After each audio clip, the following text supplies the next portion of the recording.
Farmers यानी कि किसान इस देश का बैकबोन है।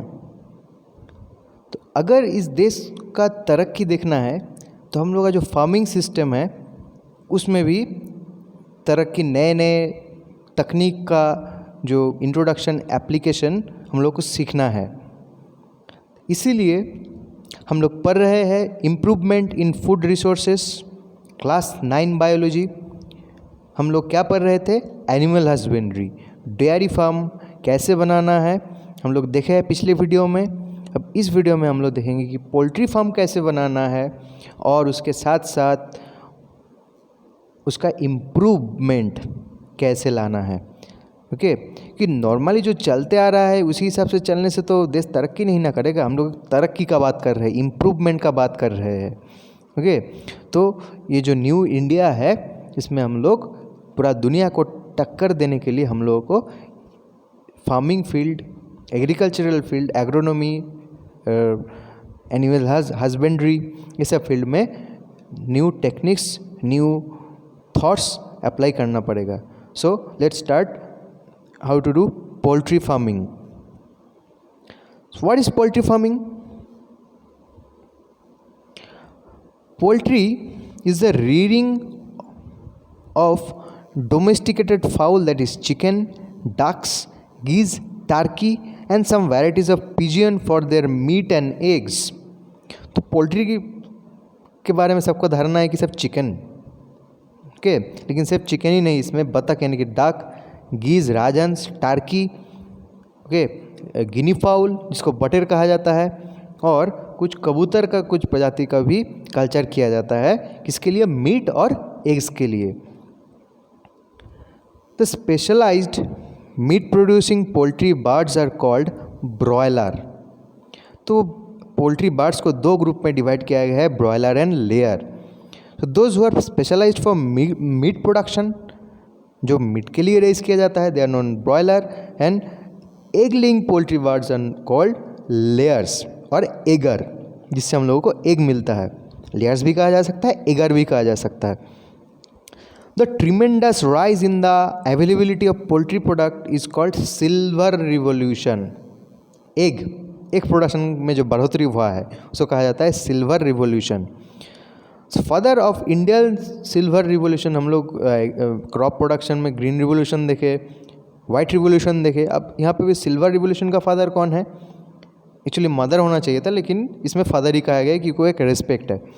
Our former prime minister Shrimati Indira Gandhi, she is known as the father of Indian silver revolution, क्योंकि उनके निगरानी में इंडिया का जो पोल्ट्री इंडस्ट्री है वो एक्सपांड कर चुका था।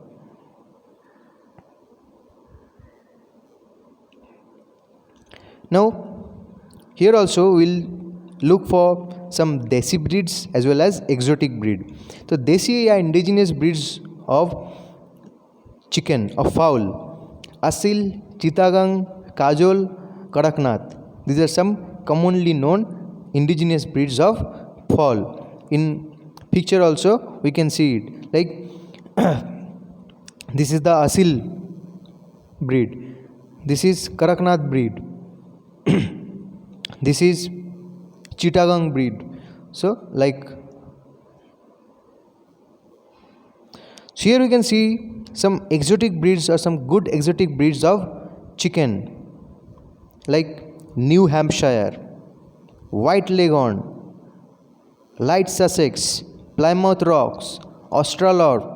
These are some good, really good breed of a good foreign breed of chicken. Now for poultry management also we need to make a good shelter. कोई भी लाइफ स्टॉक को अगर manage करना है, रखना है, पालना है, तो शेल्टर तो भाई A1 क्वालिटी का बनाना ही है, क्योंकि शेल्टर अच्छा होगा तो बाकी सब चीज़ सही जाएगा। शेल्टर अच्छा नहीं बनेगा तो बाकी कोई चीज़ सही नहीं जाएगा। तो here for shelter what we need to take care of?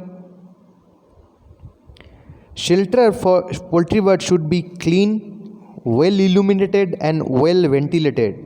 इनकी लाइट अच्छी तरह से लाइट होना चाहिए, चारों ओर ब्राइट होना चाहिए, और वेल वेंटिलेटेड यानी कि एयर पास होना चाहिए, ताकि मॉइस्चर ना जम पाए, और इल्यूमिनेटेड यानी कि अगर ब्राइट होगा, लाइट ज़्यादा होगा तो कोने कोना दिखेगा कि क्या किस जगह में गंदा हो रहा है, कुछ किस जगह में क्या क्या इम्प्रूव करने का ज़रूरत है। Birds of different ages should be house separately. अब ये लोगों में क्या होता है, जैसे ही साइज बढ़ते जाता है, एज बढ़ते जाता है, एक एज ग्रुप के साथ दूसरे एज ग्रुप का एक टकरार होता है। ओके, तो इस चीज़ से बचाने के लिए birds of different age group we need to keep them separately, और भी पर्पज़ के लिए, जैसे कि वैक्सीनेटेड किया जाता है। अब अलग अलग एज के लिए अलग अलग वैक्सीन लोगों को देना पड़ता है, तो मालूम चलेगा कि ये सब एक ही ग्रुप का है, तब ना हम लोग को ईजीनेस होगा वैक्सीन प्रोवाइड करने के लिए। Temperature in their living place should be kept between 34 degree Celsius to 38 degree, not too cool neither too much hot. Here we can see how a proper ventilated and well illuminated poultry farm is this. This is a poultry farm for mainly broilers. Now egg and broiler production. अब ये जो broiler और layer जो foul है, इन लोगों का जो raising है, रेयरिंग में थोड़ा सा अंतर आ जाता है। दोनों को एक ही जैसा ट्रीटमेंट देने से काम नहीं चलेगा। Okay, so for layer, hens raised for egg production are called layer. तो वहाँ पे फीमेल चाहिए यानी कि हेन चाहिए। Young birds are vaccinated.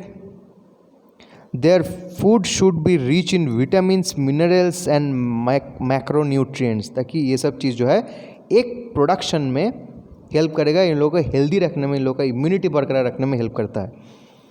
They start laying eggs at the age of 5 months. The average egg production period in commercial layer is 500 days. यानी कि 500 दिन तक एक बार एग लेइंग स्टार्ट कर देगा तो अपना लाइफ स्पैन में वो 500 एग प्रोड्यूस कर पाएगा। What about broilers? How we need to take care about them? Broilers are quick growing birds which are raised for 6 to 8 weeks. अब देखो यहाँ पे 5 महीना लग रहा था, कहीं पे यहाँ पे 2 महीने के अंदर ये ब्रॉयलर रेडी हो जा रहा है। They attain the weight of 700 gram to 115 kg within 6 to 8 week. Their food is rich in protein, vitamin A and vitamin K and vitamin C. Okay, तो इन लोगों को जो क्विक रैपिड ग्रोथ के लिए क्या क्या चाहिए? 3 विटामिन का ज़रूरत है, विटामिन ए, विटामिन के और विटामिन सी। ये 3 विटामिन का ज़रूरत तो चाहिए ही चाहिए, क्योंकि this vitamin stimulate rapid growth as well as you need to provide such meal which are rich in protein, जैसे कि फिश मील दिया जाता है ये लोगों को। Some diseases and pest of poultry birds, you need to take care of them also. So poultry bird also suffer from number of diseases caused by virus like bird flu disease. ये bird flu virus की वजह से होता है। There are some bacterial disease also like chicken tuberculosis, chicken cholera, okay, or fowl cholera. They are affected by fungi also, aspergillosis.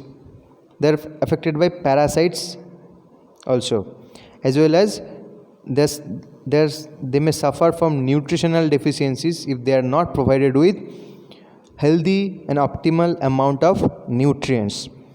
How you can prevent the diseases? By providing proper housing. मैंने बार बार एक ही चीज़ बोल रहा हूँ, अगर shade या housing अगर proper होगा तो आधा दिक्कत ही ख़त्म हो जाएगा। Okay, now you need to take care about cleanliness and sanitisation, यानी कि हेल्थ और हाइजीन मेंटेन करने के लिए ये दोनों चीज़ तो ज़रूरी है। And you have to provide them obviously rich diet and by timely vaccination against infectious diseases. Generally vaccinated अगर हो जाएगा तो वो डिजीज प्रोन नहीं होगा, यानी कि बीमार नहीं पड़ेगा। The next topic is fishery. Here we will talk about some fish. चलो अब मछली पकड़ते हैं।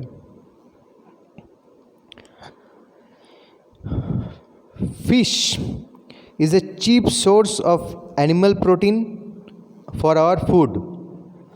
Fish liver oil is rich in vitamin A and vitamin D. वैसे तो विटामिन डी कहाँ से मिलता है? सनलाइट से, लेकिन हम लोग कॉड लिवर कैप्सूल खाते हैं कॉड लिवर ऑयल का, क्योंकि विटामिन ए और विटामिन डी उसमें पाया जाता है। एंड ऑब्वियसली मछली जो होता है सस्ता होता है और इससे भरपूर अमाउंट में हम लोगों को प्रोटीन मिलता है। So they are very much nutritious and easily digestible in compare to the meat of chicken और meat of mutton. The manifold increase of fish production is known as Blue Revolution. The father of Indian Blue Revolutions are these two scientists, Dr. Hiralal Chaudhary and Dr. Arun Krishnan. A fishery, fish farming is known as pisciculture, fishery, whatever. So fisheries are of two types, fin fishery and shell fishery. Fin fishery includes capturing, management and exploitation of cartilaginous and bony fishes, यानी कि मछली बोल के हम लोग जो लोगों को पहचानते हैं बायोलॉजिकल क्लासिफिकेशन में पीसेस के अंदर जो आते हैं, okay, cartilaginous fish and bony fish. अब इन लोगों को पकड़ना या इन लोगों का कल्चर करना और फिर मार्केटिंग करना का जो प्रोसेस है इसको कहते हैं fin fishery. And shell fishery includes capturing, management and exploitation of crustaceans and mollusc, जैसे कि झींगा जो होता है, प्रॉब्स, प्रॉन्स, फिर केकड़ा, क्रैब्स, सब खाते हैं भाई सब, ऑयस्टर, मसल एट्सेट्रा। ओके, तो शेल फिशरी के साथ पर्ल कल्चर भी जुड़ा हुआ है। So these are some, here we can see some fin fish and shell fish.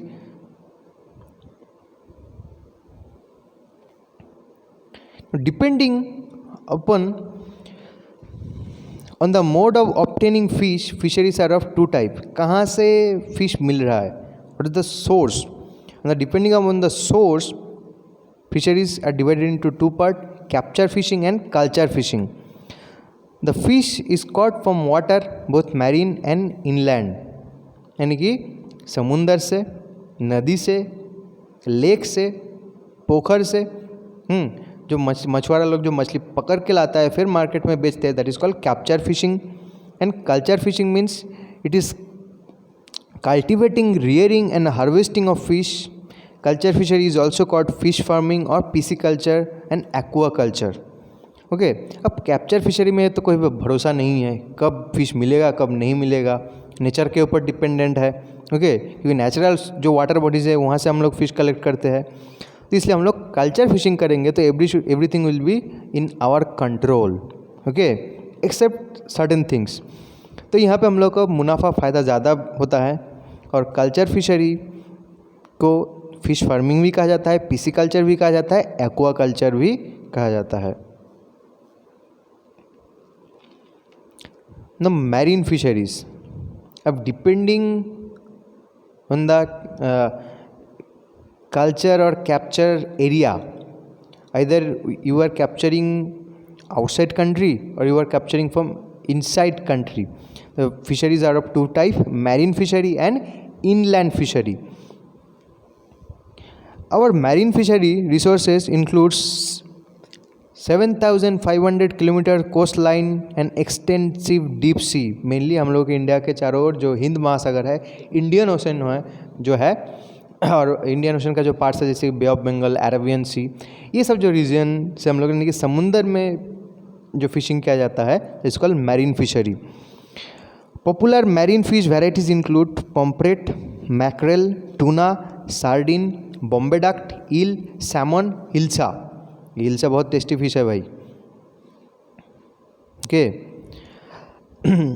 तो यहाँ पे कुछ मैरीन फिश का नाम याद रखना है, एग्जाम में पूछा जा सकता है।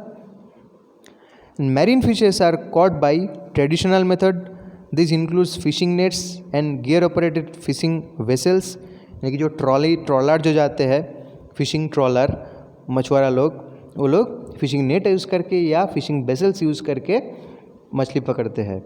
और मॉडर्न मेथड्स क्या है, this includes use of echo sounders and satellite to locate fish Sholes.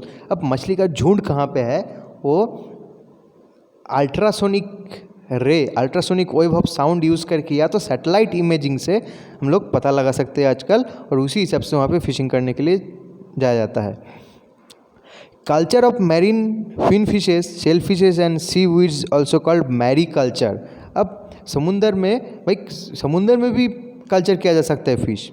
कैसे भाई? समुद्र, तुम तो बोलोगे समुंदर तो एक एंडलेस, मतलब बहुत बड़ा एक एंटिटी है, वहाँ पे हम लोग कैसे कंट्रोल करेंगे? तो उसमें क्या किया जाता है, समुंदर का कुछ हिस्सा नेट से घेर दिया जाता है, और नेट से जो घिरा हुआ पोर्शन है, ओके, वहाँ पे हम लोग शेल फिश जैसे कि पर्ल कल्चर कर सकते हैं, फिन फिश का कल्चर कर सकते हैं, जैसे कार्टिलेजिनियस फिश वगैरह का कल्चर किया जा सकता है। There are some examples of marine fish, और मैरीन पिसिकल्चर के अंदर ये सब आता है, जैसे कि ये पम्परेट फिश होता है, बहुत टेस्टी फिश होता है। ये मैक्रेल है, ओके। ये प्रॉन्स होता है, टाइगर प्रॉन, ये भी टेस्टी है। ये स्क्विड होता है, one kind of mollusc, okay. This is Bombay duct. So this are some commonly known marine fishes which are edible in nature. Next, inland fisheries. Inland fisheries deal with fresh water. यहाँ पे अब marine fishery में क्या था? Salt water fish था, marine water था। यहाँ पे फ्रेश वाटर और ब्रैकिश वाटर का बात किया जा रहा है, okay. Fresh water sources like rivers, canals, reservoir and lagoons, and brackish water fishery. Brackish water means estuaries, जहाँ पे नदी या समुद्र जहाँ पे मिलता है, उस जगह में ब्रैकिश वाटर पाया जाता है। ना मीठा वाटर, ना नमकीन वाटर, पानी। Inland fisheries are of two type, capture fishery and culture fishery. अब इनलैंड जो वाटर बॉडीज़ है, रिवर, पॉन्ड, लेक से पकड़ के भी कुछ लोग बेचते हैं मार्केट में, या तो खुद अपना सिस्टम बना के, अपना सिस्टम इंस्टॉल करके फिशरी फार्म बना के वहाँ से फिश ग्रो किया जाता है, रियरिंग एंड केयरिंग किया जाता है, उसके बाद उसको पकड़ के मार्केटिंग किया जा सकता है। Here a table is given of commonly known Indian freshwater fish. Freshwater जो फिशेस है उन लोगों का एक चार्ट यहाँ पे दिया गया है। So I am moving to the next slide.